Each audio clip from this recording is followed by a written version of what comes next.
Thomas സാറേ, ചൈനയെക്കുറിച്ച് ചില പുതിയ വർത്തമാനങ്ങൾ. ചൈന എപ്പോഴും വാർത്തകൾ സൃഷ്ടിക്കുന്നവരാണ് പല കാരണങ്ങളാൽ. ഇപ്പോൾ യുദ്ധത്തിൻ്റെ പിന്നാലെ മാധ്യമങ്ങൾ പായുന്നത് കൊണ്ട് ചൈനീസ് വാർത്തകൾ അങ്ങനെ ആരും ശ്രദ്ധിക്കാറില്ല. പക്ഷേ ചൈനയിൽ നിന്ന് ഒടുവിൽ വന്നൊരു വാർത്ത ശ്രദ്ധിക്കപ്പെടേണ്ടതാണെന്ന് തോന്നുന്നു. അത് ചൈനയിലെ ക്രിസ്ത്യാനികൾ, അവിടുത്തെ താരതമ്യേന ഒരു ചെറിയ ന്യൂനപക്ഷമാണ്, ഒരു ചൈനീസ് ക്രിസ്ത്യാനികളോട് ചൈനീസ് ഭരണകൂടം എങ്ങനെ പെരുമാറുന്നു എന്നതിനെക്കുറിച്ചുള്ള വലിയ ആശങ്കകൾ പുറത്തു വരുന്നുണ്ട്. അവിടുത്തെ ക്രിസ്ത്യാനികൾ അനുഭവിക്കുന്ന ദുരിതങ്ങളെക്കുറിച്ചും അടിച്ചമർത്തലിനെക്കുറിച്ചും ഭരണകൂടത്തിൻ്റെ ഇടപെടലുകളെക്കുറിച്ചൊക്കെയുള്ള വാർത്തകൾ. ഈ വാർത്തയ്ക്ക് വലിയ പ്രാധാന്യമുണ്ട്. ഒന്ന്, ചൈന ലോകത്തിലെ നമുക്കറിയാവുന്ന പോലെ ഇന്ത്യ ഇപ്പോൾ ജനസംഖ്യയിൽ ഇപ്പോൾ കഷ്ടിച്ച് 2ാം സ്ഥാനത്താണെന്ന് തോന്നുന്നു. നമ്മൾ ചൈനയെ തോൽപ്പിച്ചു. 141 കോടി എങ്ങാണ്ട് ജനങ്ങളുണ്ട് ഇപ്പോൾ. ലോകത്തിലെ ഏറ്റവും കൂടുതൽ ജനസംഖ്യയുള്ള രാജ്യമായിരുന്നു. ഇപ്പോൾ 2ാം സ്ഥാനത്തേക്ക് തള്ളി ഇന്ത്യ ആ മത്സരത്തിൽ വിജയിച്ചു എന്നേ ഉള്ളൂ. എങ്കിലും ഈ 141 കോടിയിൽ ഏതാണ്ട് 10-25 കോടി വരുന്ന ഒരു ചെറിയ ന്യൂനപക്ഷമാണ് താരതമ്യേന. അതിനേക്കാൾ ചെറിയ ന്യൂനപക്ഷം മുസ്ലിങ്ങളാണ്. എനിക്ക് തോന്നുന്നു ഒരു 15 കോടിയോ മറ്റോ ഉള്ളൂ മുസ്ലിങ്ങൾ. എന്നുവെച്ചാൽ ഒരു മനസ്സിലാക്കുന്ന ഒരു 1.6 അങ്ങനെ എന്തോ ഒരു ശതമാനമുള്ളൂ. ക്രിസ്ത്യാനിറ്റി എനിക്ക് തോന്നുന്നു 2.6 2.7 അത്രയേറെ ശതമാനമുണ്ട്. എന്തായാലും ചൈനയിലെ ന്യൂനപക്ഷങ്ങൾ, ചൈനയിലെ ഒരു മതപരമായൊരു ഡെമോഗ്രാഫി എടുക്കുമ്പോൾ ചൈനയിൽ ഏറ്റവും കൂടുതൽ ബുദ്ധന്മാരാണ്. അത് നമുക്ക് എല്ലാവർക്കും അറിയാം. ബുദ്ധമതത്തെയാണ് ഈ പരുവത്തിൽ എത്തിച്ചത്. ബുദ്ധമതത്തിൻ്റെ സൗകര്യങ്ങളെ, ബുദ്ധമതത്തിൻ്റെ നിസ്സംഗതയെ, ഒരു സർവസംഘ പരിത്യാഗത്തെ, ആ മനസ്സിലാണ് കമ്മ്യൂണിസം വളർന്നു വന്നത്. താവോസ് ഉണ്ട്. എന്തായാലും ഇപ്പോൾ വളരെ പരസ്യമായി മതമില്ല എന്ന് ഡിക്ലെയർ ചെയ്യുന്നവർക്ക് പ്രത്യേക സ്റ്റാറ്റസ് ഉണ്ട് അവിടെ. അതുകൊണ്ട് എനിക്ക് തോന്നുന്നു അത്രയേറെ ശതമാനം, ഏതാണ്ട് 20% പേര് അങ്ങനെയുണ്ട്. 33-34% ബുദ്ധന്മാരുണ്ട്. അപ്പോൾ അങ്ങനെയുള്ള വളരെ വ്യത്യസ്തമായ ഒരു ഡെമോഗ്രാഫിയുള്ള ഒരു സാംസ്കാരിക പശ്ചാത്തലമുള്ള ചൈനയിലെ ക്രിസ്ത്യാനികൾ 1.6% പോലും അതിൽ മഹാഭൂരിപക്ഷം പ്രൊട്ടസ്റ്റന്റുകളാണ്. ഞാൻ ശ്രദ്ധിച്ചു നോക്കുമ്പോൾ കത്തോലിക്കർസ് കുറവാണ്. 4% മറ്റേ ഉള്ളൂ. മൊത്തം ക്രിസ്ത്യാനികളിൽ വളരെ ചെറിയൊരു ശതമാനം. അപ്പോൾ എനിക്ക് തോന്നുന്നു അങ്ങനെയാണ് അതിൻ്റെ ഒരു പ്രൊട്ടസ്റ്റന്റുകൾക്കാണ് അവിടെ ഭൂരിപക്ഷം. എന്ന് വെച്ചാൽ ഒരു ബ്രിട്ടീഷ് ക്രിസ്ത്യാനിറ്റിയാണ് തോന്നുന്നു ചൈന.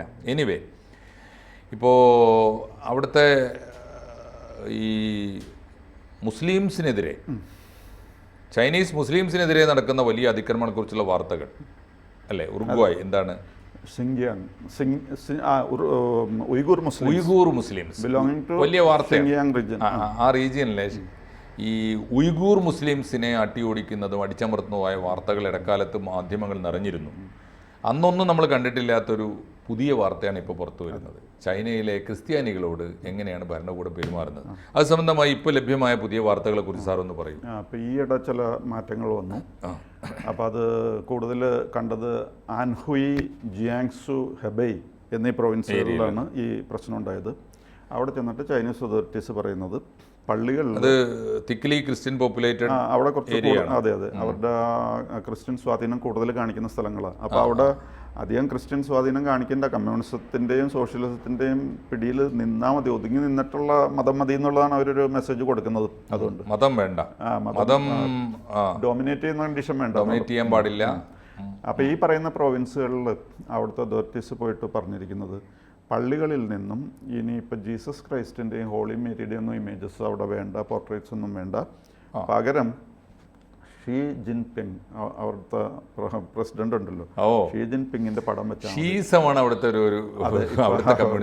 റിലീജിയൻ പോലെ ആയിരിക്കുകയാണ് കമ്മ്യൂണിസം. അതിനെ ഒരു മതമാക്കി മാറ്റി. അതെ, അത് മാത്രമല്ല ഈ പള്ളികളുടെ ഭിത്തികളിലൊക്കെ ബൈബിളിൽ നിന്ന് എന്തെങ്കിലും സൂക്തങ്ങളൊക്കെ എഴുതി വെച്ചിട്ടുണ്ടെങ്കിൽ അതൊക്കെ തുടച്ച് മാറ്റിയിട്ട് സോഷ്യലിസവും കമ്മ്യൂണിസവുമായിട്ട് ബന്ധപ്പെട്ട സൂക്തങ്ങളൊക്കെ അവിടെ പറഞ്ഞാൽ പള്ളികളെയൊക്കെ പാർട്ടി ഓഫീസാക്കി മാറ്റണം. പാർട്ടി ഓഫീസാക്കുക. അല്ലെങ്കിൽ ഈ ക്രിസ്തുവിൻ്റെയും കന്യാമറിയത്തിൻ്റെയും ഒന്നും പടമില്ലാതെ എന്ത് പള്ളിയാണ്? അതെ, അവിടെ എന്താണ് ഇദ്ദേഹത്തിന് ഷീ ജിൻപിങ്ങിനെ സ്ഥാപിക്കണം എന്നൊക്കെ പറയുന്നത്. പിന്നെ വേറൊരു സ്ഥലം, വേറൊരു പ്രൊവിൻസ്, അങ്ങനെ അത് സർക്കാർ ഉത്തരവുണ്ട്, നടപ്പാക്കി വരുന്നു. പിന്നെ ഷാങ്സി എന്ന് പറഞ്ഞിട്ടൊരു പ്രൊവിൻസ് ഉണ്ട്. അവിടെ പള്ളികളിലല്ല പോകുന്നത്. ഇവരുടെ പാർട്ടി ആൾക്കാർ വീടുകൾ സന്ദർശിക്കുകയാണ്. എന്നിട്ട് വീടുകളിൽ ഇങ്ങനെ എന്തെങ്കിലും മതപരമായ ചിഹ്നങ്ങളോ ഫോട്ടോസോ ഒക്കെ ഉണ്ടെങ്കിൽ അത് മാറ്റാൻ പറയുകയാണ്. വീടുകളെ കേന്ദ്രീകരിച്ചാണ് അവിടുത്തെ പ്രവർത്തനം. അവിടെയും ഇതേപോലെ ജീസസിൻ്റെ അല്ലെങ്കിൽ ഹോളി മേരിയുടെ ഒക്കെ പടം ഉണ്ടെങ്കിൽ അത് മാറ്റിയിട്ട് ഷീ ജിൻപിങ്ങിൻ്റെ പടം. ദേവാലയങ്ങൾ മാത്രമല്ല വീടുകളിലും ഈ ആരാധനയെ ബാധിക്കുന്നു. ദേവാലയത്തിലെ അൻഹുയി ജിയാങ്സു ഹെബൈ എന്ന് പറയുന്ന സ്ഥലങ്ങളിലൊക്കെയാണ് ഈ ആരാധനാലയങ്ങളെ കേന്ദ്രീകരിച്ച്. പക്ഷേ ഷാങ്സിയിൽ വീടുകളെ കേന്ദ്രീകരിച്ചിട്ടാണ്. അപ്പോൾ അവിടെ ഈ ചില സ്ഥലങ്ങളിലൊക്കെ അല്പം ദാരിദ്ര്യവും രോഗമൊക്കെ ഉണ്ട്. അപ്പോൾ അവിടെയുള്ള ആൾക്കാരോട് വീടുകളിൽ പോയിട്ട് ഈ പടങ്ങളൊക്കെ മാറ്റി വയ്ക്കാൻ പറഞ്ഞിട്ട് വേറൊരു മെസ്സേജ് കൂടി അവർ കൊടുക്കുകയാണ്. അതായത് ഇവിടെ നിങ്ങൾക്ക് ദാരിദ്ര്യമുണ്ട്, രോഗങ്ങളും ഉണ്ട്. ദാരിദ്ര്യത്തിൽ നിന്നും രോഗത്തിൽ നിന്നും മോചനം നേടാനായിട്ട് ജീസസിനേക്കാൾ നല്ലത് ഷീ ജിൻപിങ് ആണ് എന്നാണ് മെസ്സേജ്. അതായത് ഈ ജീസസിൻ്റെ പടമൊക്കെ വെച്ച് വലിയ ഭക്തിയായിട്ട് നടക്കുന്ന ആൾക്കാർ എന്തെങ്കിലും രോഗം വന്നാൽ മരുന്ന് കഴിക്കാതെ പ്രാർത്ഥനയൊക്കെ ആയിട്ട് നടക്കുന്നുണ്ട്. അപ്പോൾ ആ രോഗങ്ങളെ കൺട്രോൾ ചെയ്യാൻ അതുകൊണ്ട് സാധിക്കുന്നില്ല, പ്രോപ്പർലി മരുന്ന് കഴിക്കുന്നില്ല, വിശ്വാസവും പ്രാർത്ഥനയായിട്ട് നടക്കുകയാണ്. അതാണ് ആ ഒരു ന്യായമാണ് അവർ കണ്ടുപിടിച്ചിരിക്കുന്നത്. പിന്നെ മാത്രമല്ല ഈ ഭക്തി മാർഗത്തിൽ നടക്കുന്നവർ അങ്ങനെ ഒരു കൂട്ടർ നമ്മുടെ നാട്ടിലും ഇല്ലേ? ഇവിടെ ഉണ്ട്. പ്രാർത്ഥന മതി, മരുന്ന് വേണ്ട, ചികിത്സ വേണ്ട, പിന്നെ സ്വർണ്ണം ഉപയോഗിക്കാൻ പാടില്ല, അങ്ങനെയൊക്കെ പറഞ്ഞിട്ട് കുറച്ച്. അത് ഇവരാണോ? അവരുടെ പേര് ഞാൻ കൃത്യം ഓർക്കുന്നില്ല. എന്താണ്? യഹോവ സാക്ഷി. അതെ, അവർ പ്രാർത്ഥന കൊണ്ട് രോഗം മാറ്റുന്ന കാര്യമൊക്കെ പറഞ്ഞ വല്ല ഇത് പറയുന്നുണ്ട്. അപ്പോൾ ഇവരോട് പറയുന്ന കാര്യം ഇതാണ്, രോഗം മാറണമെങ്കിലും ദാരിദ്ര്യം മാറണമെങ്കിലും ഷീ ജിൻപിങ് മതി, ജീസസ് വേണ്ട എന്നുള്ളതാണ് ഈ വീടുകളെ കേന്ദ്രീകരിച്ചുള്ള പ്രവർത്തനത്തിൻ്റെ ഭാഗമായിട്ട് പറയുന്നത്. പൊളിറ്റിക്കൽ ക്യാമ്പയിനാണ്. അവിടുത്തെ കമ്മ്യൂണിസ്റ്റ് പാർട്ടി മെമ്പർമാർ സ്ക്വാഡ് വർക്ക് പോലെ വീടുകളിൽ ചെന്ന് പറയുകയാണ്. അതെ. പിന്നെ ഹുവൈനാൻ എന്ന് പറഞ്ഞിട്ടൊരു പ്രോവിൻസ് ഉണ്ട്.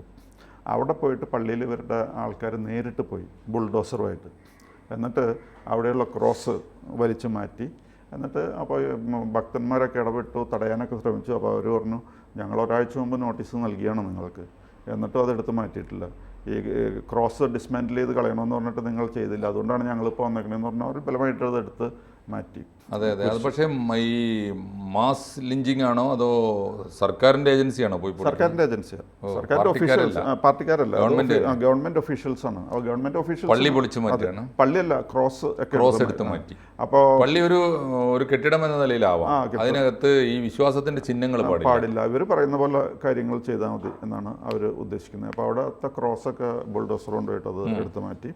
അപ്പോൾ ഈ വിശ്വാസികൾ വന്നതിനെ പറ്റി സംസാരിക്കാൻ തുടങ്ങിക്കഴിഞ്ഞപ്പോൾ പറഞ്ഞു, നിങ്ങളോട് നേരത്തെ പറഞ്ഞാണ്, നിങ്ങൾക്ക് നേരത്തെ ഇതിൻ്റെ ഓർഡറുകളാണ്, ഒരാഴ്ചയായിട്ട് നിങ്ങൾ ഇതുവരെ ചെയ്തില്ല, അതുകൊണ്ടാണ് ഞങ്ങൾ ബുൾഡോസറൊക്കെ ആയിട്ട് വന്നതെന്നാണ് അവരോട് പറഞ്ഞത്. പിന്നെ ഈ ചൈനീസ് ഗവൺമെൻറ് വേറൊരു കാര്യം ചെയ്യുന്നത് എന്താണെന്ന് വെച്ച് കഴിഞ്ഞാൽ, അവിടെ ബൈബിളിൻ്റെ ഒരുപാട് ട്രാൻസ്ലേഷൻ നടത്തി അവിടെ പ്രചരിപ്പിക്കുന്നുണ്ട്. അപ്പോൾ അവർ പറയണത് ബൈബിൾ നിങ്ങൾ ട്രാൻസ്ലേറ്റ് ചെയ്തോ, പക്ഷേ ബൈബിളിൽ അതിൻ്റെ ഉള്ളടക്കം ഉണ്ടല്ലോ, ഉള്ളടക്കം സോഷ്യലിസവും കമ്മ്യൂണിസവുമായിട്ട് എഗ്രി ചെയ്യുന്ന രീതിയിൽ വേണം. ബൈബിളിൻ്റെ ഉള്ളടക്കം എങ്ങനെ മാറ്റാൻ പറ്റും? നിങ്ങൾ ട്രാൻസ്ലേഷനൊക്കെ നടത്തിക്കോ, പക്ഷേ that should be in agreement with the principles of socialism and communism എന്ന് പറഞ്ഞിട്ട് ഈ ട്രാൻസ്ലേറ്റ് ചെയ്യുന്ന ആൾക്കാർക്ക് നിർദ്ദേശം, പ്രിൻറ്റിങ് ആൻഡ് പബ്ലിഷിങ്ങുമായിട്ട് ബന്ധപ്പെട്ട ആൾക്കാർക്ക് നിർദ്ദേശം കൊടുത്തിരിക്കുകയാണ്. അതിന് സെൻസറിങ് നടത്താനായിട്ട്, അതിൻ്റെ സെൻസർഷിപ്പിന് വേണ്ടിയിട്ട് പ്രത്യേകം ആൾക്കാരെ വെച്ചിട്ടുണ്ട്. എന്ന് പറഞ്ഞാൽ ബൈബിളിനകത്ത് ഒരു ഷീ സുവിശേഷം കൂടി ചേർക്കണം. അതെ, അതും കൂടി ഒന്ന് മിക്സ് ചെയ്തിട്ടൊരു മിക്സ്ചറായിട്ട് കൊടുത്താൽ മതി, അതാണ് നല്ലത്. നമ്മളിപ്പോൾ പായസത്തിലൊക്കെ ചിലർ പറയില്ല, അല്പം ഒരു പൊടി ഉപ്പും കൂടി ചേർക്കണം എന്ന് പറഞ്ഞാൽ ഇത് കുറച്ച് കമ്മ്യൂണിസം ചേർത്ത ബൈബിൾ മതി എന്നുള്ളതാണ് പറയുന്നത്. അപ്പം ഇതൊക്കെയാണ് ഇപ്പോൾ ചൈനയിൽ നടന്നുകൊണ്ടിരിക്കുന്നത്. ഇതിനകത്ത് സാറേ എനിക്ക് തോന്നുന്നത് ഇപ്പോൾ പറഞ്ഞതിൽ നിന്ന് ഇപ്പോൾ സാറ് ഈ വാർത്താ മാധ്യമങ്ങളെ ഉദ്ധരിച്ചുകൊണ്ടാണല്ലോ ഈ പറയണത്. അതിൽ ഈ പറയുന്നതിൽ ചില ശരികളുണ്ട്, എന്നാൽ ആധുനിക ജനാധിപത്യ ബോധം അല്ലെങ്കിൽ മനുഷ്യാവകാശങ്ങളെക്കുറിച്ചുള്ള ബോധത്തിൻ്റെ കുറവുണ്ട്. ഇപ്പോൾ തീർച്ചയായിട്ടും പ്രാർത്ഥന മനുഷ്യൻ്റെ അന്തിമമായ ഒരു അഭയസ്ഥാനമാണ്, ഒരു ആശ്വാസമാണ്. അത് മറ്റൊരു മനുഷ്യനോ രാജ്യത്തിനോ ഉപദ്രവമല്ലാത്ത കാലത്തോളം ആ പ്രാർത്ഥനയെ എല്ലാ രാജ്യങ്ങളും പിന്തുണക്കുന്നുണ്ട്, വലിയ തോതിൽ പ്രോത്സാഹിപ്പിക്കുന്നുണ്ട്. രാജ്യങ്ങൾക്ക് മതമില്ല എന്ന് പറയുന്ന അൾട്രാ സെക്കുലർ രാജ്യങ്ങൾ പോലും വിശ്വാസത്തെ ഹനിക്കുകയോ ആക്രമിക്കുകയോ ചെയ്യുന്നില്ല. അത് മനുഷ്യൻ്റെ ഫ്രീഡമായി, വ്യക്തിപരമായ അവകാശമായി വിട്ടുകൊടുക്കുകയാണ്. പക്ഷേ കൂട്ടത്തിൽ പറയേണ്ട ഒരു കാര്യം, ഇപ്പോൾ ഭൗതികമായി നിങ്ങളെ രക്ഷിക്കാൻ ഭരണകൂടവും അതിൻ്റെ പോലീസും അതിൻ്റെ സുരക്ഷാ കവചങ്ങളും ഒക്കെ വേണ്ടിവരും. അതുതന്നെയാണല്ലോ വേണ്ടത്. പക്ഷേ അതിന് പകരം യേശുവിൻ്റെ സ്ഥാനത്ത്, ദൈവത്തിൻ്റെ സ്ഥാനത്ത് ഈ പ്രസിഡന്റ് ഷീയെ സ്ഥാപിക്കണമെന്ന് പറയുന്നത്, ബൈബിളിനകത്ത് സോഷ്യലിസം കൊണ്ടുവരണം എന്ന് പറയുന്നതൊക്കെയാണ് ബുദ്ധിമുട്ട്. ദൈവത്തിന് ദൈവത്തിൻ്റെ സ്ഥാനമുണ്ട്, അത് നമ്മുടെ ഒരു വിശ്വാസി, ഒരു മനുഷ്യനും അവൻ്റെ സ്രഷ്ടാവും തമ്മിലുള്ള ഒരു ഇടപാടാണ്. അതിനകത്ത് ഭരണകൂടം കയറി ഇടപെടുമ്പോൾ അതിനേക്കാളും വലിയ അപകടം. മതം കയറി രാഷ്ട്രീയത്തിലും ഭരണകൂടത്തിലും ഇടപെടുന്നത് പോലെ തന്നെയാണല്ലോ ഭരണകൂടം കയറി മതത്തിൽ ഇടപെടുന്നത്. ഈ ഒരു വിവേചന ബോധം, യാഥാർത്ഥ്യ ബോധം, ഇപ്പം താൻ പാതി ദൈവം പാതി എന്നാണല്ലോ. മനുഷ്യൻ ചെയ്യേണ്ടതൊക്കെ ചെയ്യണം. നമ്മൾ ഡോക്ടറെ കാണണം, മരുന്ന് കഴിക്കണം, എന്നിട്ടും എല്ലാം കഴിഞ്ഞ് കഞ്ഞിയും കുടിച്ച് വിശ്രമിക്കുമ്പോൾ ദൈവമേ എൻ്റെ അസുഖം ഒന്ന് ഭേദമാക്കി തരണേ എന്ന് ദൈവത്തോടും പറയാം. പക്ഷേ ചെയ്യേണ്ടതൊക്കെ ചെയ്യണം. ആ പറഞ്ഞത് ഭരണകൂടം പറഞ്ഞത് ശരിയാണ്. അവിടെ യേശു അല്ല നിങ്ങൾക്ക് രോഗം മാറ്റി തരുന്നത്, തീർച്ചയായിട്ടും ഗവൺമെൻറ് ആണ്, അല്ലെങ്കിൽ മെഡിക്കൽ സയൻസ് ആണ്, ചികിത്സ വേണം. പക്ഷേ ഈ പറയുന്നതിൻ്റെ രീതി അങ്ങേയറ്റം ജനവിരുദ്ധമായി തീരുന്നുണ്ട്. ഭരണകൂടത്തിനകത്ത് ഇപ്പോൾ ദേവാലയങ്ങൾക്കകത്ത് വിശ്വാസത്തിൻ്റെ ചിഹ്നങ്ങളല്ലാതെ അവിടെ ഭരണകൂടത്തിൻ്റെ ചിഹ്നങ്ങൾ. ഇപ്പോൾ ഒന്ന് ആലോചിച്ച് നോക്കൂ, ഇപ്പോൾ ഇന്ത്യയും ചൈനയും തമ്മിൽ കമ്പയർ ചെയ്യാൻ പോലും പറ്റില്ല. ഇന്ത്യയിലെ പള്ളികളിൽ യേശുദേവൻ്റെ സ്ഥാനത്ത് നരേന്ദ്രമോദിയുടെ പടം വേണം എന്ന് പറയാൻ തുടങ്ങിയാൽ എന്തായിരിക്കും അത്? എന്ത് അബ്സേർഡ് ആയിരിക്കും. അത് തന്നെയല്ലേ ലോകത്തിലെ എല്ലാ ഭരണകൂടങ്ങളും സ്വീകരിക്കേണ്ടത്. എനിക്ക് തോന്നുന്നു ചൈനീസ് ഭരണകൂടം ജനവിരുദ്ധമായി തീരുന്നതിൻ്റെ അനേകം ഉദാഹരണങ്ങളിൽ ഏറ്റവും ഒടുവിലത്തേതാണിത് എന്ന് തോന്നുന്നു. എനിക്ക് തോന്നുന്നു അത് വലിയ തിരിച്ചടി ഉണ്ടാക്കും. വേറൊന്നുണ്ട്, അല്ലേ, ഈ ഉയ്ഗൂർ മുസ്ലിങ്ങളോട് കാണിച്ചതിൻ്റെ തുടർച്ചയാണിത്. അവിടുത്തെ മൊത്തം വിശ്വാസികളുടെ ഒരു സമൂഹം അവർക്കെതിരാവും, അതിനെ അൺട്രസ്റ്റ് ഉണ്ടാക്കും. വാസ്തവത്തിൽ കൂടുതൽ പീഡിപ്പിക്കപ്പെടുന്നത് ഉയ്ഗൂർ മുസ്ലിംസ് ആണ്. തീർച്ചയായിട്ടും അവർക്ക് വലിയ നരകങ്ങളും ദുരിതങ്ങളൊക്കെ ഉണ്ടായിട്ടുണ്ട്. ഇപ്പോൾ തീർച്ചയായും അതിൻ്റെ തുടർച്ചയായിട്ട് കൂടി വരുമ്പോൾ ആ രാജ്യത്ത് തന്നെ വലിയ അൺട്രസ്റ്റും കലാപങ്ങളും. അവിടെ മോർ ദാൻ 1 മില്യൺ ചെറുപ്പക്കാരെ പിടിച്ചുകൊണ്ടുപോയിട്ട്. പക്ഷേ എൻ്റെ ഒരു വലിയ ആശങ്ക, ഈ ഇന്ത്യയിൽ കലാപം ഉണ്ടാകുന്നത്, ഇന്ത്യയിൽ പ്രക്ഷോഭവും കലാപവും ഉണ്ടാകുന്നത് പോലെ ആവില്ല ചൈനയിൽ ഉണ്ടാകുന്നത്. ഒരൊറ്റ എണ്ണത്തിനെ ബാക്കി വെച്ചേക്കില്ല, ചുട്ടരിച്ച് കളയവർ. ടിയാനൻമെൻ സ്ക്വയർ ഒക്കെ നമ്മുടെ ഓർമ്മയിലുണ്ടല്ലോ. അതുകൊണ്ട് അത്തരം ഒരു കടുത്ത നടപടികളിലേക്ക് പോകാതെ ചൈനീസ് ഗവൺമെൻറ്റിന് നല്ല ബുദ്ധി വരട്ടെ. നമുക്ക് ഈ സമയത്ത് പ്രാർത്ഥിക്കാനേ പറ്റുള്ളൂ. ലോകത്തിലെ ഈ ചൈനയിലെ ക്രിസ്ത്യാനികൾക്ക് വേണ്ടി അവരോട് അനുഭാവപൂർവ്വം നമുക്ക് ഐക്യപ്പെടാനേ പറ്റുള്ളൂ. ശരി സർ.